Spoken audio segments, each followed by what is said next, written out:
Hey, Mr. Classroom. Today, in this video, we're going to have a look at a nifty little trick to help get through this type of area.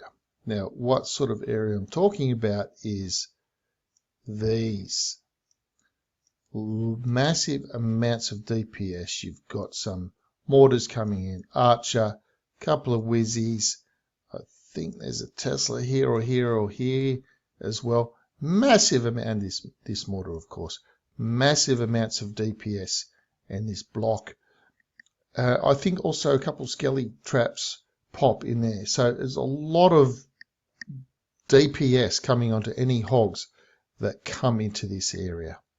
So obviously from a hog attack point of view, you'd be thinking, well, if you're not going to put a siege machine in through here, and you're probably not going to, because the siege machine will have all of this firing on it. Massive amounts of DPS. Let's just say the siege machine was coming there.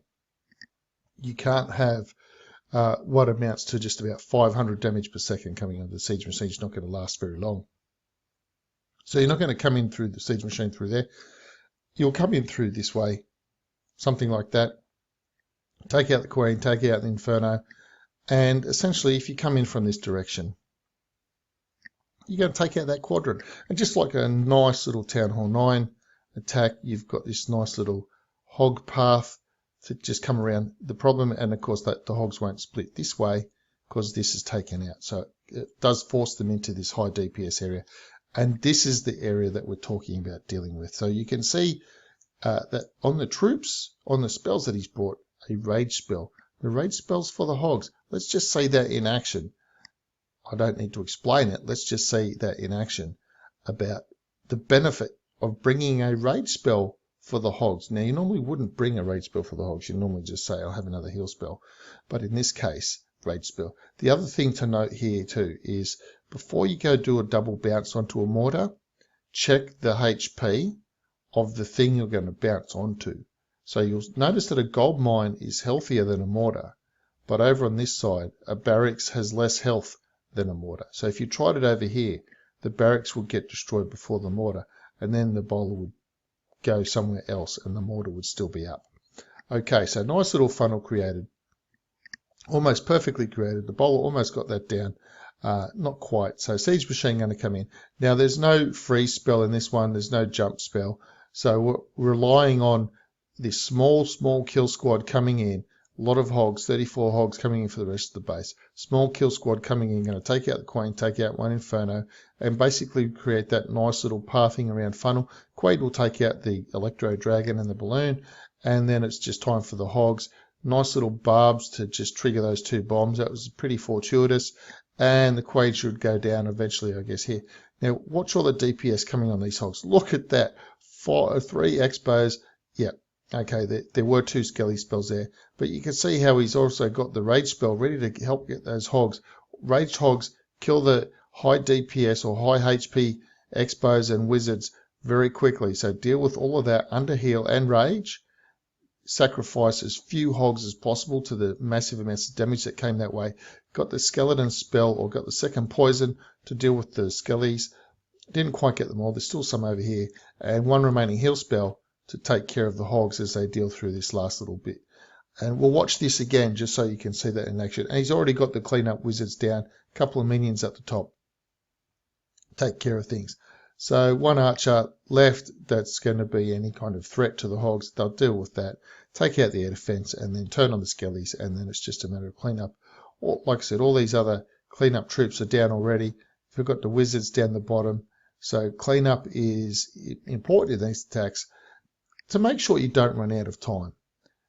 Now, it's something that you should be learning at Town Hall 9, obviously with Town Hall 9 hog attack, or even at Town Hall 8 hog attacks, to have those wizards and cleanup troops, once the hogs have gone down, getting a wizard down or something like that, so that you're not going to have putting a wizard down at the end where the hogs finish, while where they started there's still trash left. So we'll just have another look at this one again.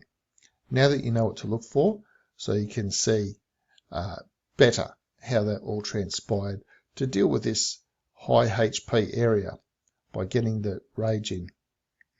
So I've got the double bounce going onto this mortar over here. got a little bit of a funnel starting to be created over there. This is the tricky funnel over this side, because to try and get rid of that camp, you know, possibly could have dropped a giant with a couple of whizzies just really quickly to try and get rid of that camp. It would have been a 4, 8, and 5. It would have been a 13 space funnel just to try and get rid of that camp. Burning the baby dragon up here to get a couple of those things out. Almost got this out. It's not that detrimental. Look, the king could possibly have just walked straight to the wall. Kings do some pretty weird things, in which case that wouldn't have been so good. But on the other hand, it might have been okay. It might not have been that detrimental. But in this case, you can see the king's barbs do get through the wall, and they do trigger a couple of bombs, which is really, really handy for the hogs. So there's no heal needed up here. So once you see that happen, it's like, you beauty. I can save the heals for the rest. So one rage spell left. Here come all the hogs. Got to get them in heavy. Try and get them in heavy. So if you can do that 3-finger drop, do practice the 3-finger drops. So now we've got a bunch of raged hogs just trying to, they will rage through the rest of that area really quickly. Yeah, you're going to lose some to spring traps, but it can't be helped. It looked like it was going to be heavy in the spring trap area. That was the detriment. It's also one of these attacks where if you come in with, say, 28 hogs, thinking I'll just increase my my funnel troops at the end. So when you have a look at how many hogs are left at the end, surviving from spring traps and surviving from infernos and things like that. So these are all part and parcel of their considerations to have. How many hogs will you have left? So we can have a bit of a count of them. We can try and have a bit of a count of them. They're very congested over in that side. Let's just have a little bit of a, oh look, that's really hard.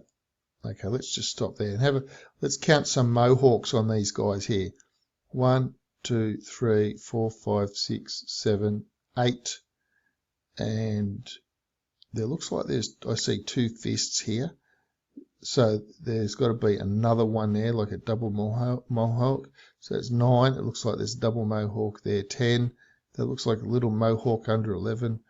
So he's got 11 hogs there. So it's one of those ones where if you come in with fewer hogs, they take longer to deal the damage. So if you come in with, say, 6 less hogs, because you wanted some more troops for that initial kill squad, and you come in with 28. So you'd be 6 hogs down here. So there'd only be 5 hogs left here at this point. But with 5 fewer hogs at this last bit, there would have been fewer hogs to spread the damage out upon, and you actually might have run out of hogs. That's always the danger with something, with coming in with less hogs, and you think, oh, I can do it with less. You only need a spring trap to take out 3 instead of 2 hogs, and that's it, you're done. So if you're coming in with a hog attack, if you can get that kill squad to take out that nice little big segment as much as you can, getting the prime importance done, and then coming in with the rest of it. And of course, in this case, heavy DPS area, bring a rage to cover the heal as well. So the hogs are healed as well as rage. So I know the idea might be rage in and heal out, but in this case, they could perish because they certainly are raged, and they do have a little bit more health because they're raged, but there's still a lot of damage there. But if you can overlay the rage with the heal, then you get them through that area that's potentially deadly, and you get them through the area quick and full of health at the same time. So while this just plays out, the last little bit for these sorts of things, yes, acknowledge that this was not a maxed archer tower, nor this one down here, and this wasn't a maxed town hall 10 bomb tower and so on. Yes, that sort of thing is acknowledged, but that's not the point. The point is that with this area down here, there's massive amounts of DPS. There's nearly 100 here on these. It's slightly more on the cannons. You've got the archer, the skellies. They're offering DPS as well. And then the Teslas pop. There's a Tesla. And I think do we have another Tesla down here? Possibly. Yeah, here's another Tesla as well. So there's a lot of damage in that area, going to eat up a lot of spells. So while that goes on, let's have a look at the question of the day while you just see the end running about dealing with high DPS areas with hogs. So the question of the day is, why don't people eat clocks? Apart from the complete and utter lack of nutrition, why don't people eat clocks, or why is it not a good idea to eat clocks? Watches would apply as well. Clocks and watches, they apply. Why is it not a good idea to eat clocks and watches or any device that keeps track of the time? Because it's too time consuming. Anyway, that's it for today's video. Do let me know what your solution is. If you're a 10 or 10 hog attacker, do please let me know what your solution is to deal with the high HP areas with your hog attacks. If you do something different besides the rage heal combination, do leave the video a thumb up. Do let me know what you thought of this idea as well. If you've used it even, do let me know that. Please subscribe to the channel if you haven't already, and I'll see you in the next video.